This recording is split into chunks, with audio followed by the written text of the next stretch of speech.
interviewing elders in the neighborhood, like on video, and having ways for you to like walk through the space and see the QR code and like show it on your phone, and then interview one of you, telling your story, your mom, like telling that story, or some of the folks from the Lenape tribe that were in partnership with telling their story about it. Yeah. As opposed to us trying to tell that story for them, giving them opportunity to share that story.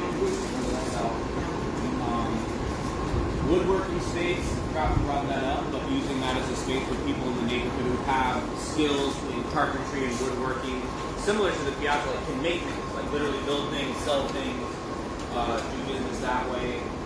Youth and community gathering space, cooking classes, gardening classes, maybe an apothecary, like a space where we can use the herbs from inside the farm to make medicine for ourselves and for the community, which we kind of sort of do right now, but we just don't have the right physical infrastructure for that. We need something that's good at drying herbs and making stuff.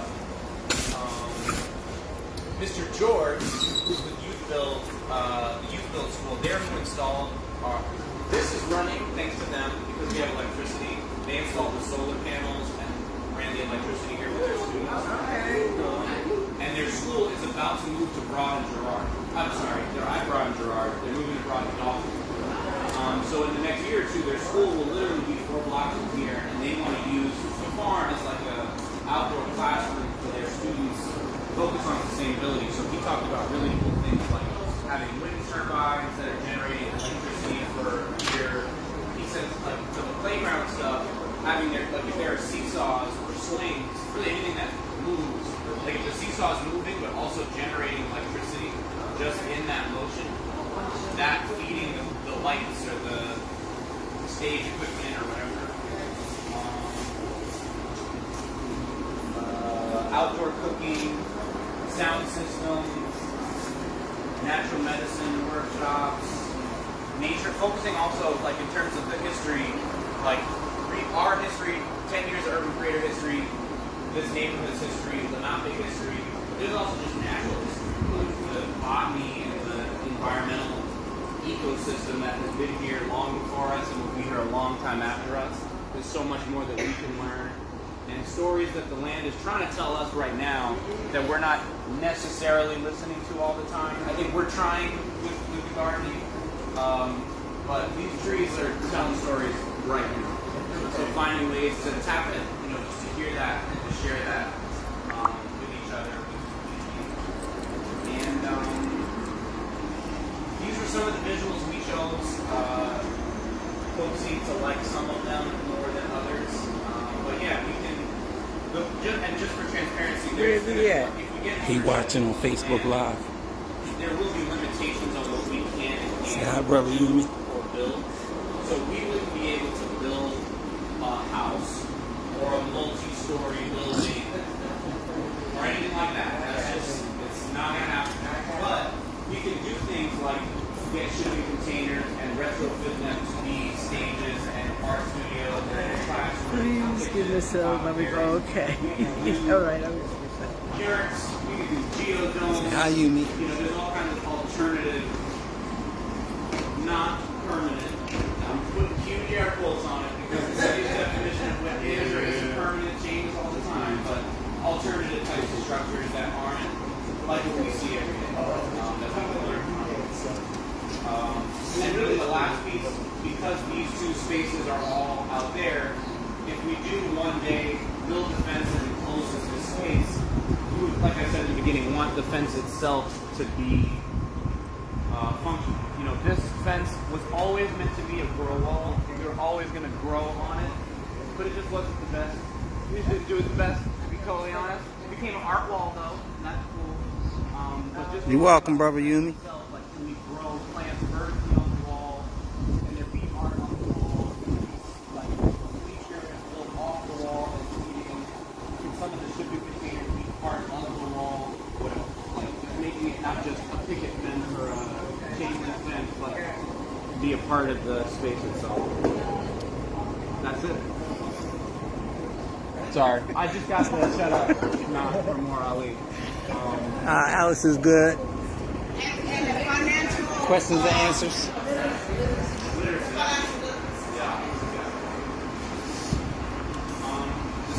So those are the 5 zones.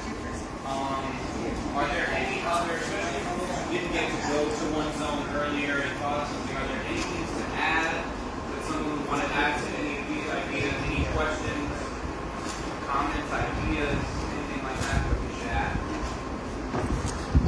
I'll just say that we do have. I'm sorry. What did you say? Say again? Oh, Broad and Dolphin is likely going to be the youth build school, a trade school, and part of the school is sustainable energy stuff, and they're build our install all our electric and solar systems. I forget which building, but it's somewhere along the top. I can, the electric building is on just north of Dolphin on Broad Street. I forget the name.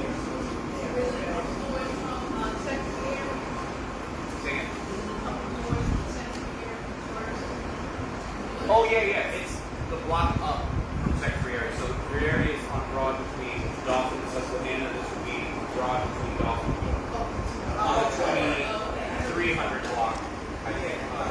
It's like a tailor shop right there in the basement, and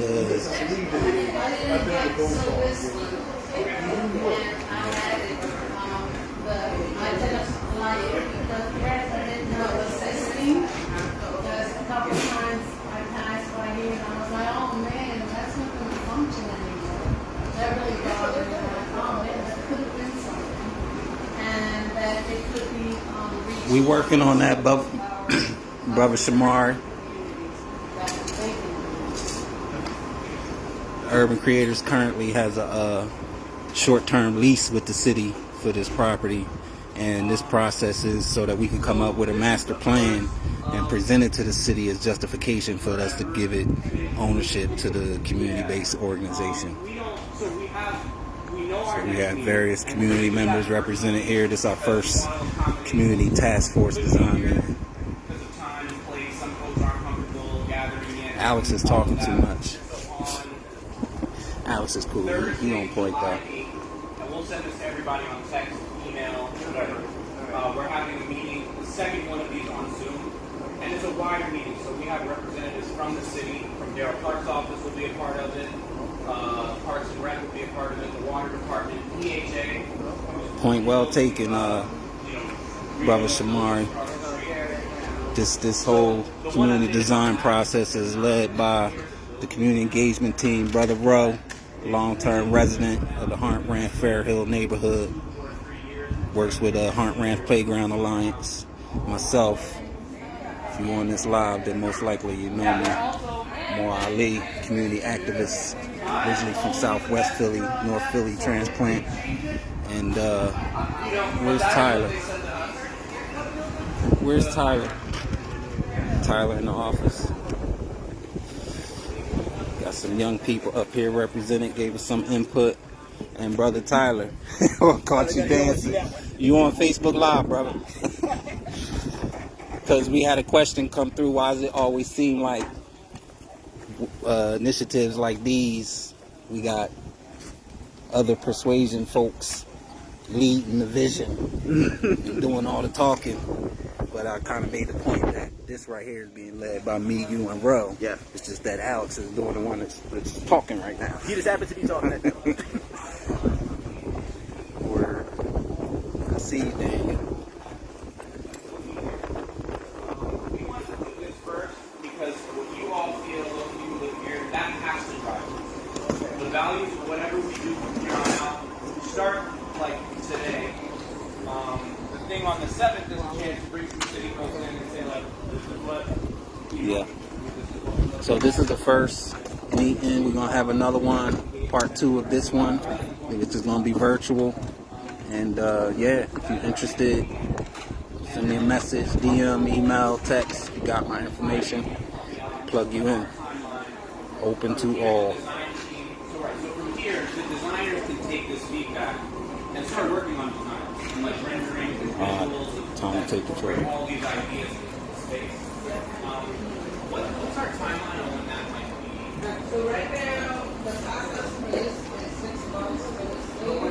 Goodwin. She's executive director of Community Design Collaborative. So she's in charge of all these other folks that are sitting around as the architects, engineers, and consultants, professionals that's helping us.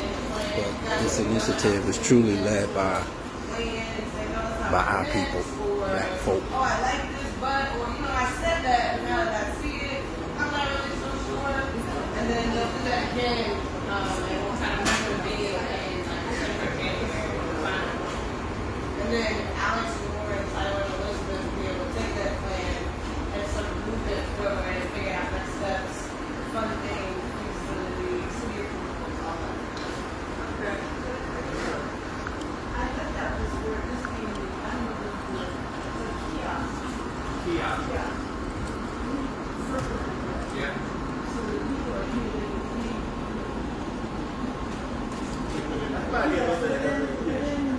It's at, somebody said something similar to ours, but it's called Stalls.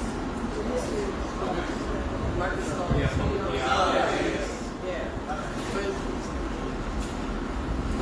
Alrighty then. It is 1:49, and I've been on Facebook Live for about 5-10 minutes now. So if you didn't want to be broadcast, you needed to read that sign that's out there. If you enter on this property, you will be videographed, photographed, and all that. We not making money off of it, so. But otherwise, this was a great event. We still got some leftover food over here. Definitely take that with you.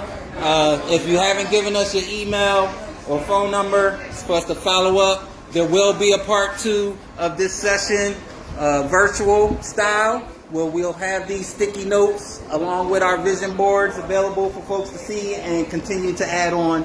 And then our second Community Design Task Force meeting will be about a month or so from now.